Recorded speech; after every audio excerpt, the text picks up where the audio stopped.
Hello, dear viewers. Today, we're going to talk about the life and career of Yagmur Yuksel, who has already become a prominent figure on Turkish television.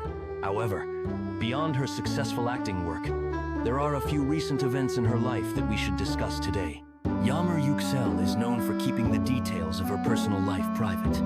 She avoids ambiguous situations and scandals, preferring to stay in the background of her professional work.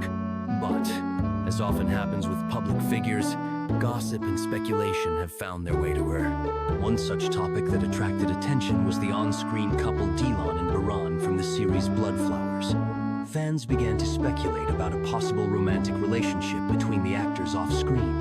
However, it is known that Baktas, who played Baran, is married, and there has been no official confirmation of a romance with Yagmur. The actress herself has stated that she has not fallen in love yet and hopes to find a fairy tale love. Just like in the series, at the moment, Yagmur is dedicating much of her time to improving her acting skills.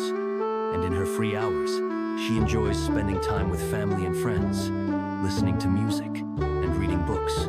The actress also actively shares moments from her life with her fans through Instagram, where she posts photos with her family, including her mother, father, and sister.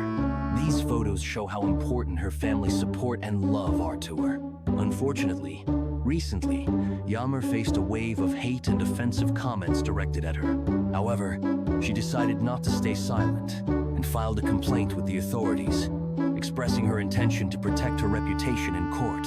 The actress's lawyer stated that several profiles spreading offensive remarks have already been blocked. Following this, Baktas also published a statement saying that he would also protect his rights against those who publish indecent content about him. Thank you for joining us. If you want more news about Yagmur Yuksel and other favorite actors, don't forget to subscribe to the channel. See you soon.